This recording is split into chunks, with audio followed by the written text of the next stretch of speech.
Perkenalkan, kita dari mahasiswa Fakultas Pertanian Universitas Singapura Bangsa Karawang. Di sini sebelumnya saya mau bertanya, Bapak namanya siapa ya, Pak? Oke, makasih.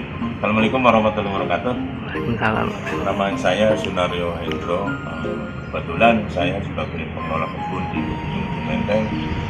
Sementara ini kebunnya dengan luasan 2 hektar yang konon katanya adalah memproduksi benih. Benih itu karena kita memang pemerintah ya, jadi pada dasarnya benih itu harus satu benihnya unggul, yang kedua bersertifikat, yang ketiga adalah harus berlabel. Pada dasarnya bahwa karena memang tujuan pemerintah adalah kontribusinya untuk pelayanan masyarakat yang 60% pelayanan masyarakat, 40% untuk distribusi. Jadi kalau padi tanpa sertifikat atau benih unggul pada dasarnya kan secara ini nggak sah gitu. Jadi dasar hukumnya harus sertifikat, berlabel, dan benihnya harus unggul. Dan untuk varietas itu akan selalu berganti. Artinya mungkin sekarang nggak bisa berjerang, nanti mungkin bisa imparing atau bisa longgar. Pada prinsipnya kalau berganti itu akan mengantisipasi hama, terutama serangan alamnya terhadap hama wereng ataupun hama penjerek batang. Dan juga kayak kemarin kan contoh mobilnya kita yang di sawah padi, kebetulan saya megang 2 itu, Menteng dan sawah padi. Karena memang alamnya mendukung ya, sementara kebanjiran. Jadi kebanjiran sampai kalau nggak salah tanggal 29 Januari sama tanggal 7 Februari. Jadi kita mengalami kesulitan tuh kalau masalah banjir, terutama kan kalau kerendam itu. Kerendam akan mengakibatkan penyakit kresek kalau dalam padi itu. Kalau hama kan masih mending ya kelihatan. Kalau kena hama kresek itu kita menanggulanginya sulit. Soalnya penyakit termasuknya, jadi nggak kelihatan bahwa kita antisipasi pakai bensen, pakai kuamur yang konon katanya untuk penanggulangan kresek dan Sarkomonas, tapi ternyata hanya upaya, tapi nggak bisa maksimal si tumbuhan tanaman padi itu daunnya berkering, jadi mengurangi produksi. Jadi kemarin termasuk sangat kecil sekali hasilnya yang bisa membagi karena memang faktor alamnya kebanjiran. Jadi tanaman sama ini ibaratnya sampai lemes lah, sampai mungkin pingsan ya kalau kata orang itu. Jadi mungkin dari saya seperti itu ya, yang pada prinsipnya harus bersertifikat, berlabel, dan benih unggul.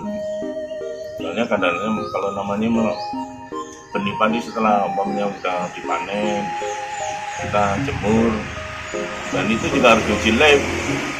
Di labnya itu minimal kadar airnya harus 11 atau 12%. Kalau kurang dari itu nggak lulus. Jadi untuk syarat mutlak untuk sebagai benih itu ya minimal harus 11% kadar airnya. Kemudian dari kemurniannya, dari varietasnya murni apa enggak, mengalami derogging ya. Derogging itu istilahnya diambil CPL varietas, campuran varietas lain gitu. Jadi kalau perbenihan itu mulai dari tanam sampai ke panen barangkali ya, cara hitung-hitungannya itu 5 kali peroggingan. Rogging itu seleksi dari impulnya bangga. Kalau kita tanam umpamanya pakai caplak yang kalau katanya pakai ubi kayak gini ya, dengan jarak tanam, ternyata ada yang nancep kan pojokan sini. Nah ternyata ada yang sini kan meragukan umurnya apa enggak, kita cabut. Dan untuk masa peroggingan itu minimal 5 kali. Jadi dari mulai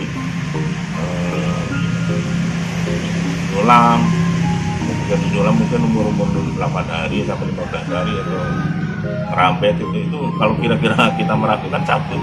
Jadi sampai ke panen itu perhitungan kalau budidaya itu kita 8 kali perokingan. Peroking itu seleksi lah kalau udah 4 kali cabut. Dan untuk yang sebagai hambatan utama di sini kan memang karena memang mungkin sawahnya sedikit ya. Dari faktor alam tuh hama burung yang kewalahan. Hama burung itu kelihatan sepele. Kalaupun istilah kasarnya nggak bawa karung ya, kan bisa-bisa nggak dipetik, bisa-bisa orang nggak mau motong loh, soalnya habis sama burung. Nah, secara penanggulangannya kita pakai senar itu atau apa namanya bahasa ininya apa sih? Batu yang buat pancing. Yang receh-receh itu kan Di samping itu juga, tapi kita pasangnya pakai senar tuh dengan jarak 50 cm. Setiap hamparan tuh, hamparan sawah kayak gitu tuh. Jadi kalau pakai senar kan dulu nggak begitu ngeliat tuh. Ya kalau samunya rombongan sampai ribuan, kalau udah nabrak dia langsung ketakutan dengan sendirinya gitu. Sementara dulu waktu kita belum pakai kerenceng-kerenceng itu kewalahan. Kita baru kerenceng-kerenceng sini udah turun sorong. Tapi dengan adanya senar itu, pasang senar di setiap hamparan sawah itu dengan jarak 50 cm lah, menolong sekali. Bagi kita petani itu, ya katakan kita petani katakannya ya, itu nunggu burung juga kadang-kadang sampai sore tuh, sampai jam 6 kita mau udah capean, ya kan kadang sampai maghrib itu.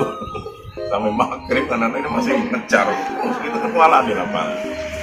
Jadi pada intinya karena memang dia inti gini aja, intinya karena kita mau produksi benih itu tadi harus varietasnya kalau melakukan di lapangan itu selalu berganti lah, dari label, harus sertifikat, berlabel, dan labelnya itu kalau untuk permohonan juga harus yang masih berlaku, jangan yang kedaluarsa. Kalau udah kan ada expired tuh, kalau expired kita udah nggak bisa pakai tuh secara administrasi gitu. Walaupun dalam petani kadang-kadang kan dia nggak mikirin masalah expired, yang penting masih bagus. Kalau kita secara administrasi kan udah nggak memenuhi syarat. Kadang-kadang kita kalau mau nanam harus ada labelnya, masih berlaku apa enggak. Karena kita kan nggak sekonyong-konyong nanamnya sendiri gitu. Jadi sebelum tanam kita harus laporan ke bagian BPSB menakar benih. Dan untuk dipanen juga di sini untuk panennya itu diambil bibinan dan ukuran 2,5 yang konon katanya kan 2,5 berapa titik, minimal kalau 1 hektar 3 titik untuk mengetahui hasil produksinya. 2,5 tadi 2,5 persegi, nanti 2,5 persegi, nanti diambil hasil bersihnya ada berapa kilo. Tapi penyimpanan benihnya seperti apa Pak? Penyimpanan benihnya ya dimasukkan ke tempat gudang. Di sini juga. Dan kalau kita umpamanya ada tembok, jangan sampai mepet ke tembok kan untuk masih kelembaban. Terus bawahnya juga harus diganjel pakai balok minimal 20 cm dari hamparan mobil. Jadi kalau kita terlalu tinggi juga nanti akan banyak tikus di bawahnya. Kalau agak mepet itu, ini kan itu nggak boleh disuka. Ya, yang jelas untuk menjaga kelembaban harus ganjel pakai tembok. Untuk cara nyimpannya juga pakai lot 1, lot 2, 3 gitu. Jadi jangan ditumpuk kayak padi biasa begitu. Jadi kalau untuk mengantisipasi ini sih biar nggak kelembaban. Mungkin seperti itu ya untuk perbenihan dari saya, mungkin kita akhirnya kita itu baik validasi. Assalamualaikum warahmatullahi wabarakatuh. Terima kasih banyak ya Pak. Nanti ya Pak kalau mau ganti waktunya. Mengadakan perendaman benih selama 2 hari di air, 2 hari di darat. Nanti setelah berkecambah baru disemaikan, gitu kan? Disemaikan per hektar itu luas persemaian 1/20 dari per hektar. Di sini saya di sini 5, di sana di Pagalon 15, jadi 20 hektar gitu. Setelahnya itu benih, setelahnya tumbuh biasa diurus diairi. Itu udah 18 hari kita siapkan apa? Dari mulai persemaian itu lahan sudah dipersiapkan, sudah mulai bikin pematang, sudah dibajak sampai siap lahan ditanam. Itu mulai tanam itu umur 18 hari. Ya, ini itu ditanam umur 18 hari. Itu. Jadi kalau bisa mah jangan lebih dari 20. Kenapa? Karena kita akan mengejar anakan produktif, anakan yang bagus. Gitu. Kalau lebih dari 20 hari anakannya kurang. Nah, gitu. Setelahnya itu tandur kan, tanam. Tanam itu tergantung pada kebutuhan cuaca dan air serta tanah. Itu jarak tanahnya terserah gitu kan. Kalau saya di sini 30 jarak tanam. Terus setelahnya itu setelah tanam 1 minggu itu dipupuk. Pupuk apa Pak? Pupuk yang saya pakai di sini pupuk ada organik, Petrobio. Oh pakainya berarti organik ya? Nah, campur ada organ Petrobio, ada organiknya aja, ada kimianya juga ada gitu. Ya, poska, KCL gitu ya. Gitu ada juga JTH. Selain itu kan baru semai apa di siang, apa siang? Apa sih di siang? Penyiangan apa? Ini gula gitu.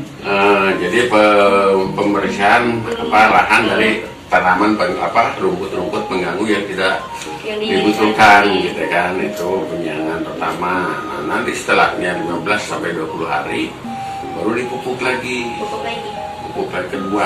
Yang sama. Dengan dosis beda. Oh beda dosisnya. Beda dosis gitu kan. Itu tergantung. Kalau kita kan kalau pemupukan itu tergantung kemampuan kita punya duit. Gitu kan. Iya. Ada KW1, KW2, KW3 itu tergantung. Kalau lebih bagusnya produksi lebih bagus ya pupuknya yang lebih bagus. Misalkan KCL diperbanyak itu kan lebih bagus gitu kan. SP3 nya diperbanyak lebih bagus. Kalau urea itu jangan terlalu banyak. Kenapa Pak? Kalau urea terlalu banyak itu bukan menghasilkan produksi padi yang bagus. Malah nantinya ke pohonnya aja. Ke batang padinya aja lebih bagus tapi hasilnya Ini tidak. malainya sedikit ya? Iya, gitu. Bahkan itu karena apa? Karena tanaman menjadikan mudah terus akhirnya gampang terserang sama penyakit itu urea. Gitu. Makanya dicampur dengan KCL, dengan super fosfat gitu ya. Kalau pupuk organiknya itu langsung beli aja? Beli. Kita beli pakainya Petrobio, produksi petroganik itu per hektar itu 30 sampai 60 kilogram. Per hektar tuh. Iya. Terus kalau udah panen nih Pak, kan nanti bakalan sama konsumen. Nah ada pengujian lagi nggak Pak? Ada. Gimana? Jadi setelah nanti panen kan? Iya. Setelahnya panen kita jemur dengan kadar air sampai 10 sampai 11%.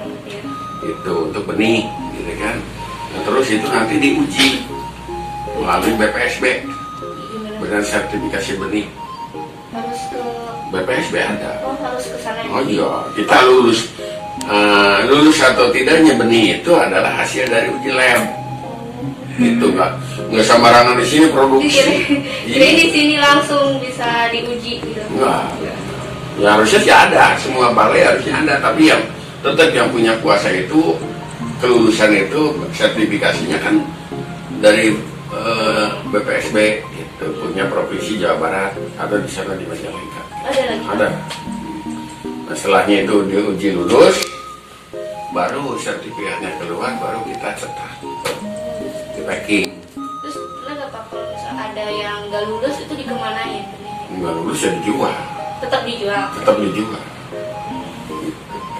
Kalau nggak lulus dijual masa dibuang gitu kan. Iya. Harga beli dengan harga konsumsi kan beda. Gitu kan. Ada perbedaan. Tergantung masalah harga tergantung harga pasar. Gitu. Persaingan benih itu sangat banyak kan. Sangat kuat gitu. Karena apa? Benih-benih yang dari luar daerah aja pakai pasar ya di sini.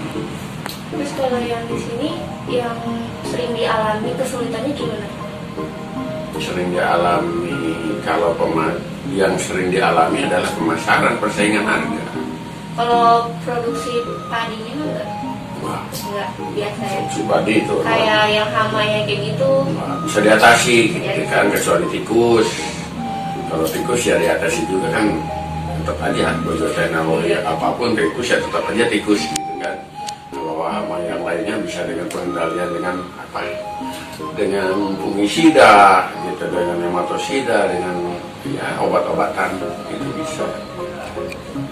Terus yang kalau pemasarannya itu petani yang kesini apa? Ada petani ke sini, ada yang ngambil tergantung. Tergantung suka-suka mereka gitu. Ada yang kita nganterin, ada yang ngambil ke sini dari Bupres, dari mana gitu. Tapi udah ada yang ambil gitu ya?